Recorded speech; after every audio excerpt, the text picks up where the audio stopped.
Hello friends, welcome to JP pharma classes.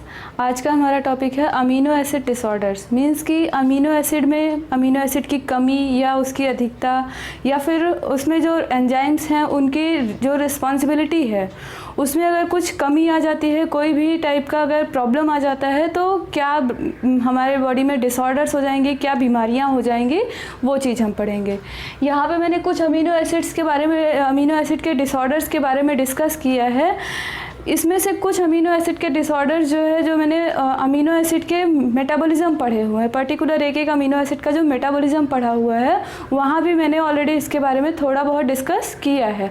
तो अगर वहाँ से भी आप देखेंगे तो ये और अच्छा समझ में आएगा, क्योंकि बीच बीच से यहाँ पे अमीनो एसिड उठा के बता रहे हैं, वहाँ पे आप एक लाइन से अगर पढ़ोगे तो वो और अच्छा, उसको पढ़ के फिर इस पे आओ, तब ये बेटर समझ में आएगा। तो आज का टॉपिक हम डिस्कस करते हैं। यहाँ पे है अमीनो एसिड डिसऑर्डर।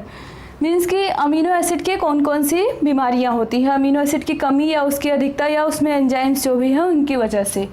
तो कौन से टाइप के, कितने टाइप्स के अमीनो एसिड डिसऑर्डर्स हैं, यहाँ मैंने टोटल 10 टाइप्स लिखे हुए हैं। Phenylketonuria disorder, then tyrosinemia type 1, then tyrosinemia type 2 disorder, alkaptonuria, melanonuria, then indicanuria, cystinuria, cystinosis, then organic acidemias, then maple syrup urine disease. ये इतने टाइप के अमीनो एसिड के डिसऑर्डर्स हैं।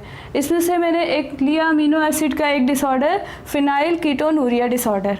इस फिनाइल कीटोनूरिया डिसऑर्डर को हम PKU से भी डिनोट करते हैं, ये इसका सिंबल है। इसमें क्या होता है कि जो हमारे बॉडी में प्रेजेंट होता है एक phenyl alanine amino acid. Phenyl alanine amino acid जो है ये कन्वर्ट होता है टायरोसिन में। तो क्या होता है कि इसमें टायरोसिन में कन्वर्ट होने के लिए एक एंजाइम की ज़रूरत होती है जिसको हम बोलते हैं फिनाइल एलानिन हाइड्रोलेज एंजाइम। क्या होता है कि इसकी कमी आ जाती है तो टायरोसिन में ये कन्वर्ट नहीं हो पाता। ऐसा क्यों होता है कि इसकी कमी आती है? उसका रीज़न है कि autosomal recessive mutation occurs on gene of chromosome number 12। जो क्रोमोसोम नंबर 12 है, जीन का क्रोमोसोम नंबर 12 जो है उसमें ऑटोसोमल रिसेसिव म्यूटेशन होने लग जाता है। ऑटोसोमल रिसेसिव म्यूटेशन मीन्स कि जीन के जो दोनों पेयर्स होते हैं उनमें म्यूटेशन शुरू हो जाता है। तो उससे क्या होता है, इस एंजाइम की कमी आ जाती है। तो इसका जब लेवल डिक्रीज़ होगा तो फिनाइल एलानिन जो है टायरोसिन में कन्वर्ट नहीं होगा। तो जब ये कन्वर्जन इसका रुक जाएगा तो उससे क्या हो जाता है कि ब्लड में इसका लेवल इंक्रीज़ होने लगता है। ब्लड में लेवल इंक्रीज़ होगा तो उसका एक्यूमुलेशन होने लग जाएगा। मीन्स कि वो वहीं पर इकट्ठा होने लग जाएगा, उसका भराव होने लग जाएगा। कहाँ पर? ब्लड और टिश्यू में। तो उससे क्या होता है कि परमानेंट इंटेलेक्चुअल डिसएबिलिटी आने लग जाती है चिल्ड्रंस में, जिसको हम मेंटल रिटार्डेशन भी कहते हैं। इसमें क्या होता है कि अगर ये फिनाइल एलानिन अपना टायरोसिन में अगर कन्वर्ट नहीं हो रहा है, देन टायरोसिन जो है वो और छोटे मेटाबोलाइट्स में अगर कन्वर्ट नहीं हो पाएंगे तो अमीनो एसिड कहीं ना कहीं जाके रिस्पॉन्सिबल है हमारी बॉडी के ग्रोथ के लिए, हम बॉडी में एनर्जी प्रोड्यूस करने के लिए, तो वो चीज़ नहीं हो पाएगा। तो इस वजह से उस जो ये पर्टिकुलर टोटल जो डिजीज़ हो जाती है, जो प्रॉब्लम्स आ जाती हैं, उसको हम बोलते हैं फिनाइल कीटोनूरिया डिसऑर्डर। देन दूसरा आता है टायरोसिनेमिया टाइप 2 डिसऑर्डर। ये भी एक जेनेटिक डिसऑर्डर है। टायरोसिनेमिया टाइप 2 डिसऑर्डर जो है एक जेनेटिक डिसऑर्डर है। इसमें क्या होता है कि टायरोसिन जो है वो 4 हाइड्रोक्सी फिनाइल पायरुवेट में कन्वर्ट नहीं हो पाता। सपोज यहाँ पे फिनाइल एलानिन जो है टायरोसिन में अगर कन्वर्ट हो भी गया, देन ये टायरोसिन जो है ये कन्वर्ट नहीं होता 4 हाइड्रोक्सी फिनाइल पायरुवेट में। इसमें क्या होता है कि ट्रांस एमिनेज एंजाइम जो है इसकी कमी आ जाती है। हर जगह पे हम देख रहे हैं एंजाइम्स की कमी आ रही है। अब यहाँ पे इस एंजाइम की कमी का वजह क्या है कि एक जीन होता है, यहाँ पे हम इसको बोलते हैं टायरोसिन अमीनो ट्रांसफरेज जीन, जो कि क्या कहते हैं प्रोवाइड करता है इंस्ट्रक्शन कि वो बनाए टायरोसिन अमीनो ट्रांसफरेज एंजाइम। ये जो जीन है टैट जीन जो है, ये टैट अमीनो एसिड एक ट्रांसफरेज जो एंजाइम होता है उसको बनाने के लिए इंस्ट्रक्शंस प्रोवाइड करता है। उसी एंजाइम को हम टायरोसिन अमीनो ट्रांसफरेज को ही हम ट्रांस एमिनेज एंजाइम भी बोलते हैं। तो इसमें क्या होता है कि ये एंजाइम बनना बंद हो जाएगा जब इसमें क्या होगा कि जो टैट जीन है इसमें म्यूटेशन होने लग जाएगा। म्यूटेशन मीन्स हम सभी को पता है, कॉमन सा वर्ड है। म्यूटेशन मीन्स उसमें कुछ खराबी आने लग जाएगी।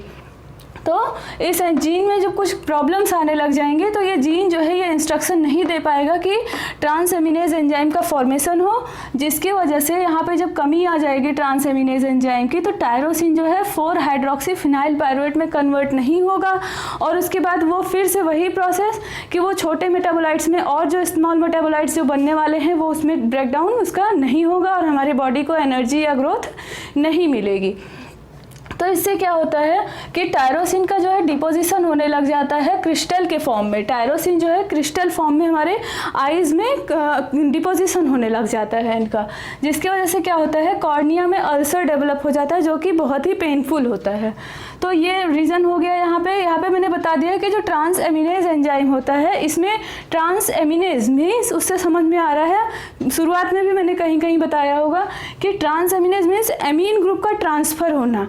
तो इसमें क्या होता है कि एक अमीनो एसिड और एक अल्फ़ा कीटो एसिड दो का रिएक्शन होता है इसमें।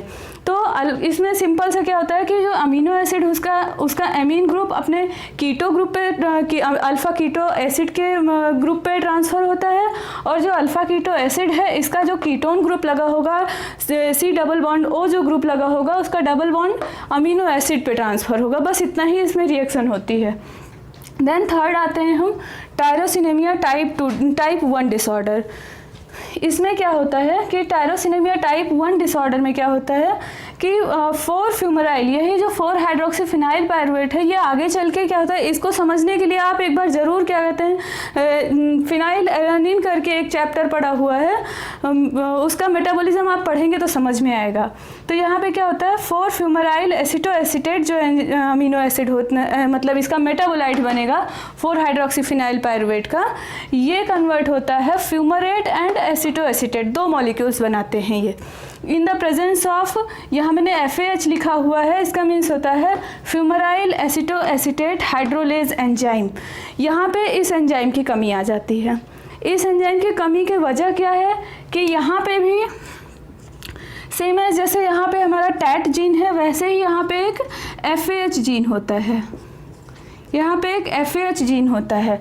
उस जीन में जब म्यूटेशन आ जाता है,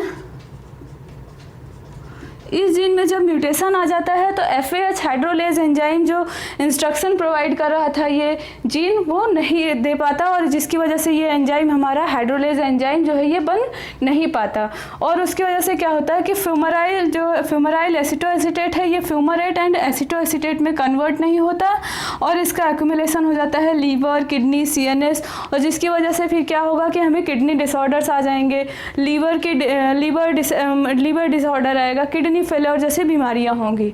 और ये फ्यूमरेट लास्ट में क्या बनाता है हमारा, ये बना देता है ग्लूकोज और TCA साइकिल में इन्वॉल्व हो जाता है। एसिटोएसिटेट है हमारा तो ये लास्ट में जाके फैट के फॉर्मेशन में इन्वॉल्व होता है।